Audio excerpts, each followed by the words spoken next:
आपके साथ दामिनी और आप देख रहे हैं देश न्यूज का खास कार्यक्रम प्रेस वार्ता। प्रेस वार्ता में हम बात करेंगे अलग अलग राज्यों के बारे में कि कौन से राज्य में कौन सी खबरें सुर्खियों में है, आज के अखबारों में क्या छपा है, टीवी चैनल्स ने क्या दिखाया है और सोशल मीडिया पर कौन सी खबरें ट्रेंड कर रही है। तो आपको बता दें हमारे साथ अलग अलग राज्यों से जुड़ चुके हैं। देहरादून उत्तराखंड से हमारे साथ भूपेंद्र सिंह पन्नू जुड़ चुके हैं। वहीं शशि भूषण द्विवेदी हमारे साथ छत्तीसगढ़ से जुड़ चुके हैं। गोपाल कृष्ण हमारे साथ जुड़ चुके हैं उत्तर प्रदेश। चर्चा करेंगे और जानेंगे कि चारों ही राज्यों की अलग अलग अपडेट्स और तमाम खबरें क्या है। तो सबसे पहले मैं छत्तीसगढ़ का रुख करना चाहूंगी और शशि भूषण जी आपसे जानना चाहूंगी छत्तीसगढ़ की तमाम बड़ी अपडेट्स और तमाम खबरें क्या है। छत्तीसगढ़ में अब कल भारतीय जनता पार्टी ने अपने बचे हुए 4 प्रत्याशियों के नामों की घोषणा कर दी है। जी। ये देखें तो 4 जो प्रत्याशी हैं इनकी घोषणा के साथ में कांग्रेस और बीजेपी के पूरे 90 विधानसभा कौन किसके तार आ गया है, कौन कहां से विधायक का चुनाव लड़ रहा है। हम्म। ये महत्वपूर्ण बात है कि यहाँ के जो उप मुख्यमंत्री टीएस सिंहदेव के सामने उन्हीं के ही पूर्व में जो सहयोगी रहे हैं, जो कांग्रेस नेता थे, जी। राजेश अग्रवाल, उनको टिकट दे दी गई है। हम्म। वो ये बड़ी हाई प्रोफाइल सीट मानी जा रही है। हम्म। इसी के तहत अब मैं आपको ये भी बता दूं कि रायपुर में कुछ प्रत्याशियों ने, कल कद्दावर प्रत्याशियों ने अपना नामांकन फॉर्म भरा, जी। जिसमें से भाजपा से बृजमोहन अग्रवाल, राजेश मूणत, आरंग से खुशवंत साहेब जी। और कांग्रेस से धनेन्द्र साहू और पंकज शर्मा ने अपना नामांकन दाखिल किया है। हम्म। ये इस तरीके से देखा जाए तो 40 स्टार प्रचारकों की जो सूची है वो भाजपा ने अपनी जारी की हुई थी, जिसमें से इनकी टोटल 60 सभाएं होगी जी। और 16 जो है वो प्रधानमंत्री की सभा भी प्रस्तावित की गई है। हम्म। दूसरी खबर इस राजनीति से ही जुड़ी हुई स्कैम घोटाले की है, कोल स्कैम घोटाले का, जी। जिसमें ईडी ने विधायक देवेंद्र यादव समेत 8 लोगों को समन्स जारी कर दिया है। हम्म। उनको 25 तारीख को कोर्ट में उपस्थित होना है, लेकिन अभी तक वो कोर्ट में उपस्थित नहीं हुए, तो उनको ईडी अब दोबारा नोटिस जारी कर रही है कोर्ट में उपस्थित होने के लिए। जी। ये है आज की प्रमुख खबरें जो मतलब समाचार पत्रों में प्रमुखता से बनी हुई हैं। जी। राजनीति से हट के हम बात करें दामिनी, तो एक बड़ी महत्वपूर्ण खबर ये आ रही है हम्म। कि बीजापुर में विगत दिनों एक नक्सली नागेश पदम का एनकाउंटर कर दिया गया था। जी। तो नक्सलियों ने इसके विरोध में पूरे बीजापुर को बंद कर देने के लिए तमाम यात्री बसों को रोककर उसमें अपने बैनर लगा रहे हैं हम्म। और बंद का आह्वान कर दिए हैं। जी। नक्सलियों के इस आह्वान से व्यापारी वर्ग बहुत ज्यादा चिंतित है, क्योंकि आने वाले समय में दिवाली का त्योहार है। हम्म। इनके व्यापार काफी हद तक प्रभावित हो सकता है। जी। पुलिस प्रशासन की यदि हम बात करें तो पुलिस अधीक्षक महोदय उनको ये बोल रहे हैं कि पुलिस लगातार पेट्रोलिंग कर रही है, हम्म। बट कहीं से ऐसा व्यापारी संतुष्ट होते हुए नजर नहीं आ रहे जी। हैं। इसी चुनावी कड़ी में हम देखें तो निर्वाचन आयोग 1.5 करोड़ की साड़ी, टार्च और साइकिल जो जब्त की थी, उसका अभी तक के कोई लेने वाला नहीं आया है जो अपने आधिकारिक तौर पे उसकी पुष्टि कर पाए। कल हम्म। ही एक पुरुष को 7.5 लाख रुपए नगद के साथ में पकड़ा गया है और उसको गिरफ्तार करके जेल भेज दिया गया है। जब तक कि इन चीजों पर उचित दस्तावेज प्रस्तुत नहीं होते हैं, तब तक इस पे कार्रवाई जारी रहेगी। जी। जी दामनी।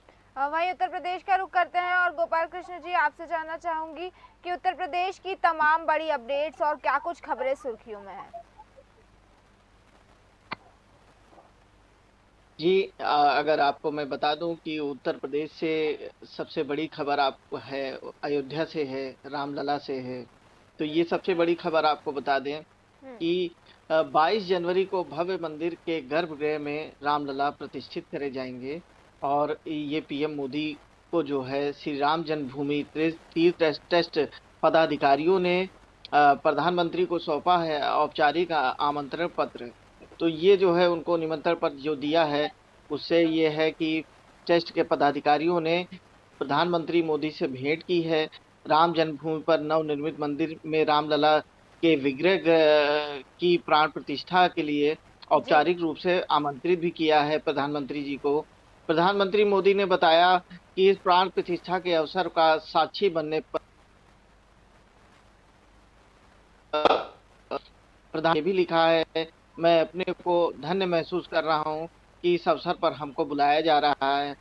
तो वहीं पे अगर आपको बता दूं तो योगी आदित्यनाथ ने कहा है, करोड़ों राम भक्तों का सम्मान, रामचरितमानस के दोहे के माध्यम से एक्स पर योगी ने अपनी बात को कही। तो वही योगी ने पत्र में लिखा है जी। कि जासु बिरह सोचहु दिनु राति, रटहु निरंतर गुण गण पाती, हम्म। रघुकुल तिलक सजन सुखदाता, आयउ कुशल देव मुनित्राता। योगी जी की भावनाएं जो थी वो उन्होंने अपनी व्यक्त की और लिखा पत्र। तो इसमें जो है बहुत बड़ी उपलब्धि होगी जब प्रधानमंत्री जी आएंगे अयोध्या, उनका आगमन होगा और वो दिन एक विशेष होगा जब रामलला का ये इस प्रोग्राम में जो है प्रधानमंत्री से लेके सरकार से लेके सारे लोग सम्मिलित होंगे। वहीं पे आपको एक खबर और बता दूं कि आगरा से चलती हुई जो ट्रेन में आग लग गई, हम्म। जिसमें जनरल बोगी जो है खाक हो गई है। हम्म। उसमें आगरा कैंट से ग्वालियर के लिए रवाना हुई थी जो एक्सप्रेस, पातालकोट एक्सप्रेस, वो जो है चलती हुई ट्रेन में अचानक आग लगने से वहां पे जी। काफी लोग जो है चलती हुई ट्रेन से कूद गए हम्म। और दो बोगियों में आग लगी। शाम 3:45 बजे एक धमाका हुआ, धमाके के साथ आग लग गई। हादसे में 2 दर्जन से ज्यादा भी यात्री घायल हैं।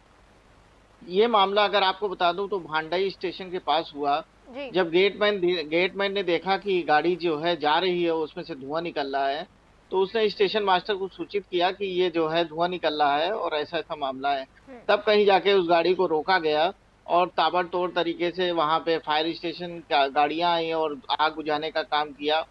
लेकिन काफी लोग घायल हैं।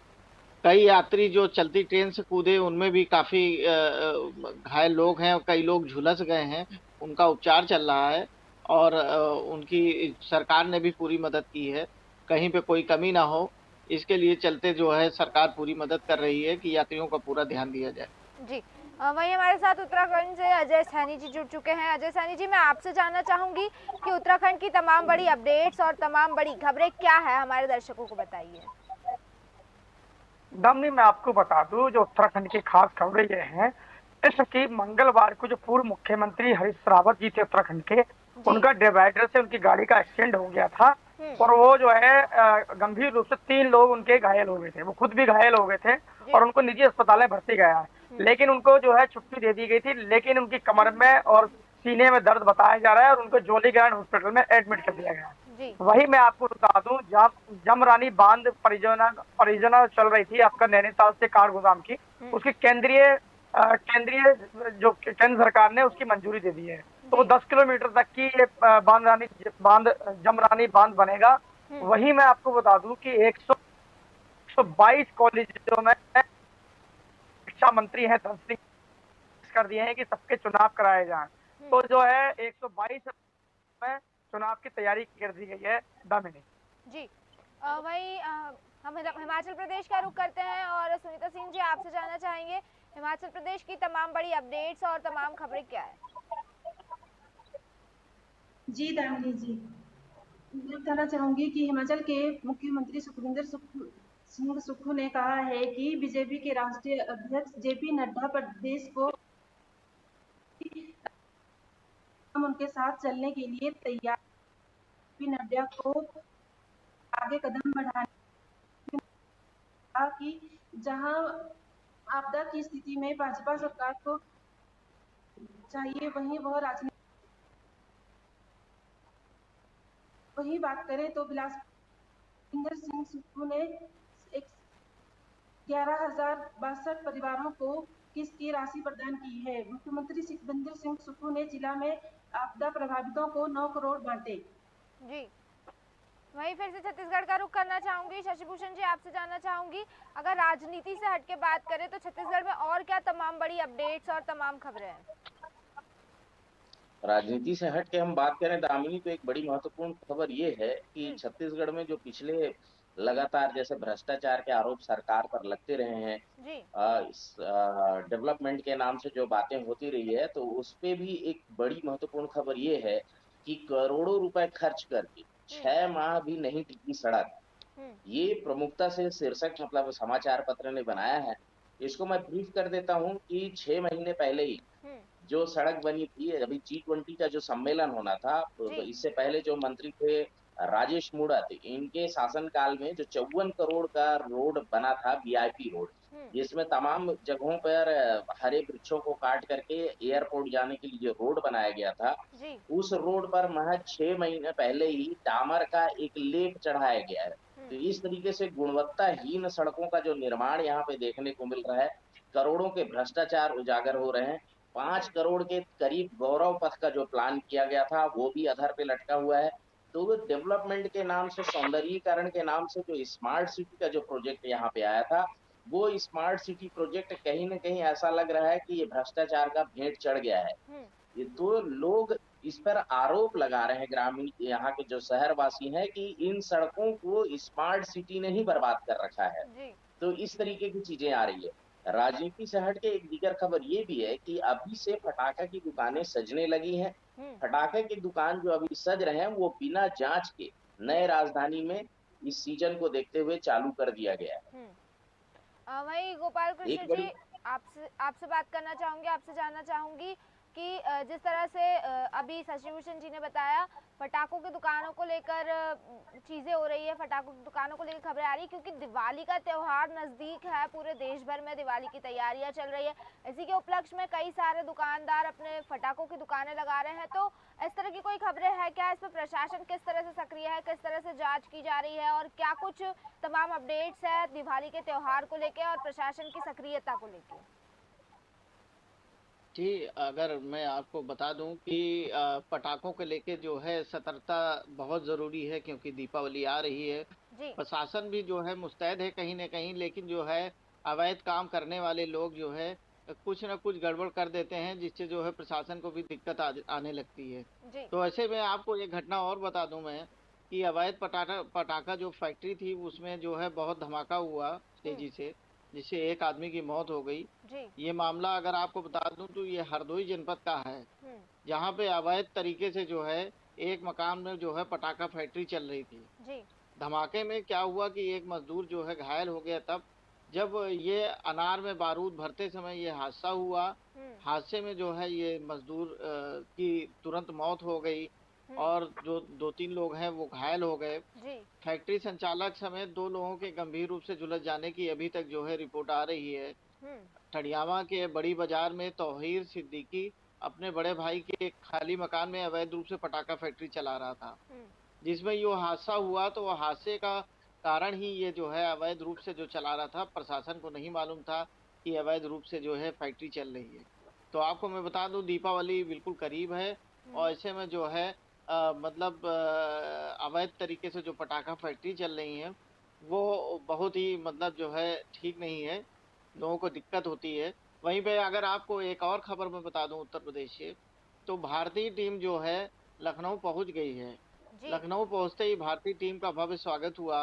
हम्म। मीडिया और जो है प्रशंसक प्रशंसक वहां पे मौजूद रहे, और उन लोगों ने काफी जो है भारतीय टीम का स्वागत किया। हम्म। पहली बार ये लखनऊ में पहुंचे हैं विश्व कप के मुकाबले में, जी। जो पहली बार ये टीम खेलेगी विश्व कप में, इंडिया का ये जो मैच है। और आपको मैं बता दूं, ये इकाना स्टेडियम लखनऊ में इस प्रोग्राम हो रहा है।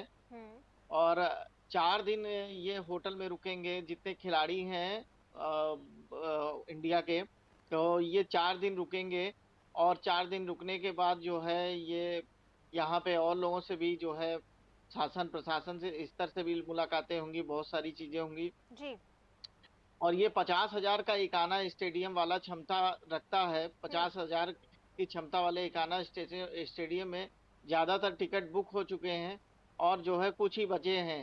हम्म। तो आपको मैं बता दूं कि मतलब लोगों में जो है काफी, प्रशंसकों में जो है ये खेल को लेके जो है काफी मतलब जो है खुश हैं प्रशंसक। जी। और जो है हर आदमी टिकट के लिए होड़ मचाए हुए है हम्म। कि कहीं ना कहीं विंडो से हमको टिकट इधर उधर से मिल जाए। जी। लोगों में जो है बड़ा उत्साह है देखने के लिए हम्म। कि ये इंग्लैंड और जो है भारत में मैच हो रहा है। ये बहुत ही जो है जबरदस्त मैच होगा, और इसको देखने के लिए लोगों में काफी उत्सुकता है।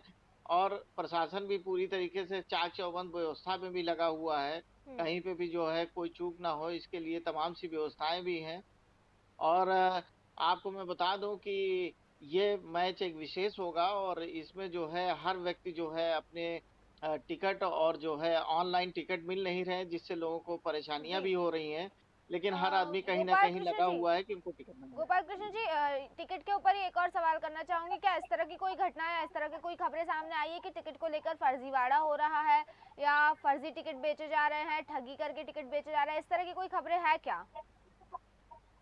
देखिए, उन लोगों के लिए भी एक टीम बनाई गई है, हम्म। जो कहीं जो फर्जी वाले हैं, उनके ऊपर विशेष ध्यान दिया जा रहा है। जी। और इकाना स्टेडियम के आसपास जो लोग घूम रहे हैं कि मैं आपको 10 टिकट दिला दूँगा, आपको 11 टिकट दिला दूँगा, हम्म। तो ऐसे फर्जी वाले लोग तो हैं ही। हम्म। आप जानती हैं, जब इस तरीके का देश का ये बहुत बड़ा मैच हो रहा है, जी। तो इसमें बहुत से ऐसे ठग होंगे जो इधर-उधर घूम रहे हैं, हम्म। लोगों को लुभावने सपने दिखा रहे हैं कि आपको मैं यहाँ सीट दिला दूँगा, ये कर दूँगा। तो हर आदमी पैसे के लिए तमाम से गलत काम भी कर रहा है। लेकिन जो है प्रशासन जो है चाक-चौबंद अपनी व्यवस्था में है, कहीं भी कोई गलती ना हो, इसके लिए बहुत सारी विशेष व्यवस्था है जी। कि कहीं पे कोई गलती ना हो। और दूसरा आपको मैं बता दूँ कि मतलब सीटें लगभग फुल हो चुकी हैं, हम्म। 50,000 वाली क्षमता का ये इकाना स्टेडियम है। जी। और इसमें सीटें ज़्यादातर सब फुल हो गई हैं, थोड़ा शेष बचा है, लेकिन उसमें भी होड़ लगी हुई है। हम्म। हर आदमी और भीड़-भाड़ एरिया है, हर आदमी दो है दौड़ रहा है, भाग रहा है। इधर जो है मैच के लिए एक विशेष जो है उत्तर प्रदेश के लोग भी जो है अपनी कहीं न कहीं होड़ में लगे हैं, तो ऑल इंडिया से लोग आ रहे हैं। हम्म। तो कहीं गड़बड़ तो होगा ही और लोग जो ठग हैं टाइप के लोग हैं, वो भी कहीं न कहीं गलत करेंगे। हालाँकि प्रशासन चुस्त-दुरुस्त है, ऐसी अभी कोई खबर आई नहीं है। जी। वहीं मैं आपके पास आना चाहूंगी अजय सैनी जी, और जानना चाहूंगी उत्तराखंड की और क्या तमाम बड़ी अपडेट्स है, क्या तमाम बड़ी खबरें हैं, प्रशासन किस तरह से सक्रिय है। वहीं अगर उत्तराखंड के मौसम का हाल जानना चाहे तो उसको लेकर क्या खबरें हैं, वो भी आप हमारे दर्शकों को बताइए। दामिनी, मैं आपको बता दूं कि जो उत्तराखंड के जो मुख्यमंत्री पुष्कर सिंह धामी हैं, जी। पुष्कर सिंह धामी ने अधिकारियों के साथ बुधवार को औद्योगिक निवेश जुटाने के लिए, क्योंकि युवा मुख्यमंत्री और दूसरी बार बीजेपी ने इनको मौका दिया है, तो जी। कोई चूक नहीं करना चाहते हैं और युवा मुख्यमंत्री हैं। तो ये जो औद्योगिक निवेश के लिए समिट के लिए जो है ये मकसद से चेन्नई पहुंच गए। बृहस्पतिवार को आज जो है वह महात्मा गांधी मार्ग स्थित होटल ताज में विभिन्न औद्योगिक कार्यों का वो वहां पर जायजा लेंगे और जी। वहां ओपनिंग करेंगे। तो उनका जो मुख्यमंत्री पुष्कर सिंह धामी है वो युवा मुख्यमंत्री है और वो कोई भी चीज ऐसा नहीं चाहते कि प्रदेश में, वो उनका मकसद है कि युवाओं को जो रोजगार मिले, जितने भी औद्योगिक क्षेत्र आएंगे, क्योंकि उद्योग अगर देखा जाए तो जो पूर्व मुख्यमंत्री जो स्वर्गीय नरेंद्र दत्त तिवारी जी थे, औद्योगिक में देखा जाए तो औद्योगिक का जो उत्तराखंड में वही लेके आए, सारी इंडस्ट्री उन्होंने लाई उधम सिंह नगर में, हरिद्वार में, सेला कोई देहरादून में। जी। लेकिन उसके बाद अगर देखा जाए तो कोई मुख्यमंत्री अगर है तो वो पुष्कर सिंह धामी है, क्योंकि वो अभी आप देखिए पिछली बार लंदन गए थे औद्योगिक क्षेत्र के लिए, निवेश के लिए। लंदन के बाद फिर उन्होंने यहाँ पे समिट बनाई, उसके बाद फिर दुबई गए, दुबई में जाके उन्होंने अपना रोड शो किया, वहां जाके वहां के प्रिंस से मिले। काफी मतलब ये इनका जो अपना डेमो है, ये चाहते हैं कि मेरे जो उत्तराखंड की जनता है वो सुख से रहे और रोजगार मिले। तो जी। वही वो चेन्नई में आज वो पहुंचे हैं ना, चेन्नई में बहुत बड़ा वो रोड शो करने जा रहे हैं और वहां पर उनके साथ कुछ अधिकारी भी लोग हैं और उनका मकसद है कि यहाँ उत्तराखंड में निवेश आए।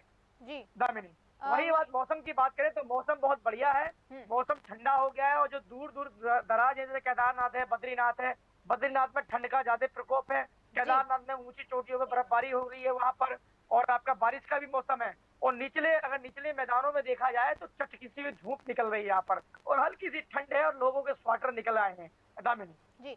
वही बात करते हैं हिमाचल प्रदेश की, और सुनीता सिंह जी आप बताइए हिमाचल प्रदेश के मौसम का हाल किस तरह से है। इसके अलावा हिमाचल प्रदेश की और क्या तमाम बड़ी अपडेट्स है, प्रशासन किस तरह से सक्रिय है, अगर दिवाली के त्योहार नजदीक है तो उसको लेकर प्रशासन की क्या भूमिका है और क्या कुछ बड़ी तमाम अपडेट्स है, हमारे दर्शकों को बताइए।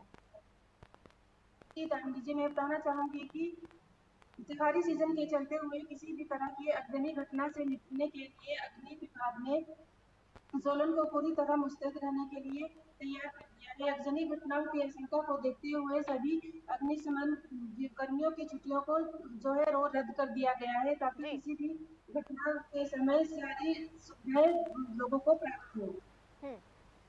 बात करें तो कल एक व्यक्ति की डेंगू से मौत होने के कारण स्वास्थ्य विभाग पूरी तरह से अलर्ट हो चुका है। वहीं स्वास्थ्य विभाग की टीम नालागढ़ में गई और पूरी तरह से चेकिंग की गई कि आखिर मौत के कारणों का असली कारण क्या था। रिपोर्ट आने के बाद ही मौत के असली कारणों का पता लगाया जाएगा कि आखिर मौत किस वजह से हुई थी। वहीं डेंगू के जो 470 पॉजिटिव मामले और पॉजिटिव आए हैं। ठीक है, बहुत बहुत शुक्रिया आपका हमारे साथ इस चर्चा में जुड़ने के लिए और हमें तमाम अपडेट्स और तमाम जानकारी देने के लिए।